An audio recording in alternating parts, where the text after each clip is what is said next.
Hey there, coach. Welcome to our short little masterclass. I hope you have pen and paper handy. My name is Adele, and I'm going to be running through something that is quite amazing and how it can shift, again, dynamics within the team. Just having this different hat that you can wear each time with regard to your methodology of leadership.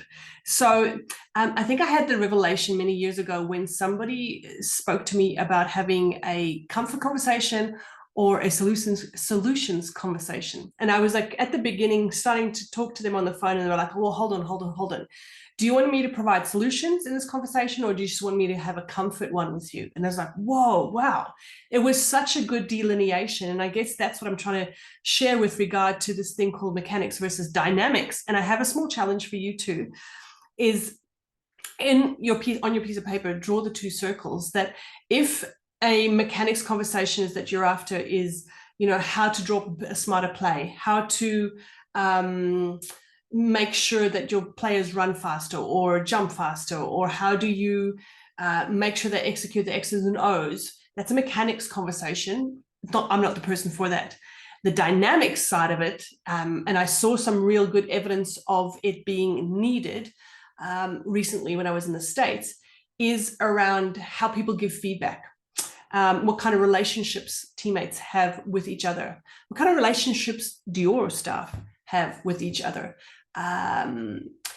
What's the environment like? How do people gel? How do they not gel? I know coaches want to find out about people's personalities all the time. It's something I get asked a lot all the time.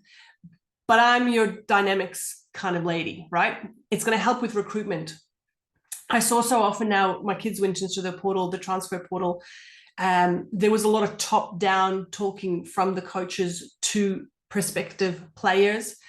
It's terrible when you have a mum who is a NLP certified coach and knows a few things about dynamics, observing this thing. I don't know if it's because that kind of, sport is quite yang, a relationship and creating dynamic is quite a yin thing. Maybe people don't do it as much or pay as much attention to dynamic because they don't know how to do it. Maybe they come from a traditionalist, old type of leadership where it's do as I say. What it does to the self-management for a player, the responsibility that a player then starts to take on for themselves is extraordinary. And then, of course, if you're focusing on dynamics and building dynamics, the personality of a person is going to come out very damn quickly. Like, I've done personality profiling for the last 12 years, and I absolutely love it. And there's a time and place for it. And I see how players just kind of glaze over when I show them their disc profile. And they go, yeah, but how is that going to help me? What's like the so what factor? When you lead with a dynamics approach, which I'm going to share a little bit more about, those personality types, a different side to a person's persona comes out. And like I said, the self-management really comes in clutch. And then your recruitment strategy totally changes. Now, if you want to be a dynamic and exceptional leader, like Chip Conley says, great leaders do become some amateur psychologists along the line. So what I'd like you to do is draw these three little columns. Now, I don't want to be condescending and presuppose that you don't know how to build a team's culture and a team's dynamic. So what I'd like you to do is just take a step back and audit yourself and your team management instead. So if I was a typical coach, I'd go, okay, so what is the dynamic like within your team and the players? But I'm going to ask you about your dynamic as you as a management team. How are you going as that management team? And write down a few answers there. How would the players see you as a coaching team? What do they talk behind your backs about you and your coaching team? What do they see you as? And then what kind of behaviors, what sort of behaviors do you model to the players?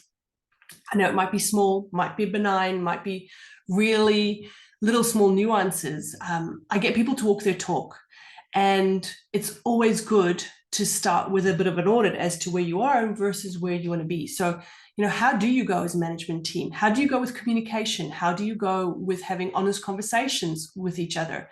Are you able to give feedback to your management team, or is it done via little snide comments, perhaps a little bit of sarcasm, a bit of humor, oh, kidding? that's not genuine conversations. And again, when you're leading with a dynamics creation mindset, that kind of feedback mechanism is something that we spend a lot of time on, and actually give people some models with regard to that. How would the players see you as a coaching team? Are you a united team? Are you a divided team as coaching? Do some of the coaches have their favorites? Do some of their coaches go the extra mile? Do some of the coaches, are they yes men? Or are they yes women? So how would the players see you as a coaching team? And then what sort of behavior do you model to the players? Are you fit too? You know, do you get good sleep? Do you know how to switch off? It's really interesting, some conversations I had over this last Christmas with coaches, and I'd say to them, okay, so coach, you've had a great win now, you're hyped. How do you calm down? And they were like, oh, shucks, I don't know. Well, if you don't know how to calm down, monkey see, monkey do. Players are going to model your behavior. So this really elevates your leadership abilities too. So I'm pretty excited to hear what it is that you've put down there. Where are we going to next? Mechanics versus dynamics. I trust this gives you a little bit of a delineage as to how it's not one is more important than the other. Some people naturally sway more towards one as opposed to the other, and then one gets neglected. We're humans. We like to do what we do well. So if plays, mechanics, statistics, drills, if those things are your jam, well, you're going to pay a lot more attention to it. If you don't have the capacity or the skills, or your players aren't enabled to have a conversation around not I don't like you, I don't like your behavior, or your behavior is not the team behavior that we've decided upon, well, then why would you do it? So my little challenge here to you is over the next few days, doesn't even have to be over a week, because I know that there's a bit of a control thing that comes in for coaches with regard to this too. If you had to spend a little bit more time, say 80% of your time, focusing more on dynamics this week versus only mechanics, what would change for you? And can I put the challenge forward to you to do it for a few days? Maybe intersperse if it totally, the idea of only going dynamics freaks you out. I would love, and I've actually thrown this out to many of the coaches that I've worked before here in Australia. Give me a team of which I have no idea how to do the mechanics, and I will solely coach them on the dynamics, and watch what we will do. So here we go. Behavior as a driver, why I like it.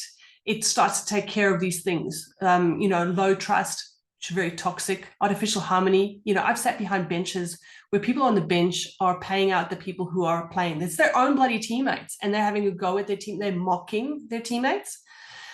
They don't know how to have genuine conversations, so we need to teach kids how to do that, especially in this day and age. They are so used to communicating in a different way that face-to-face, actually, they have no markers for it. So when the rubber hits the road, how do they do it? And so then if they can't do that, the dynamics really starts to go down, and the dynamics will always drive the mechanics. You can have the best team on paper. If you do not have a good dynamics in your team, that mechanics will break down slowly but surely, and people will leave very quickly. Okay? No exceptions. I've seen it in the football pitch. I've seen it nationally. I've seen it internationally, where the best of the best are in a team. And you even saw it in the dream team, or the redeem team, should I say. The dream team had all the mechanics. They had no dynamics. And the redeem team, what did Coach K do? He did dynamics the whole time.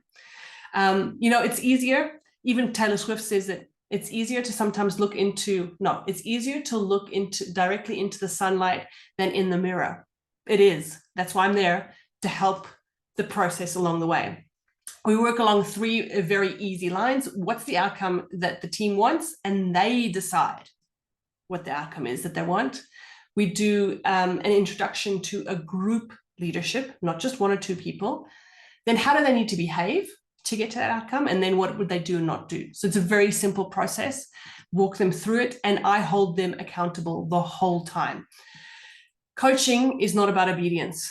You being a coach, dictating downwards is old school. I'm just going to say that now. If you are still somebody who says, do as I do, or say as I do, whatever that saying is, that is level 1 on the 5 levels of leadership. People listen to you because they have to, not because they want to. Very different energy, very different ethos.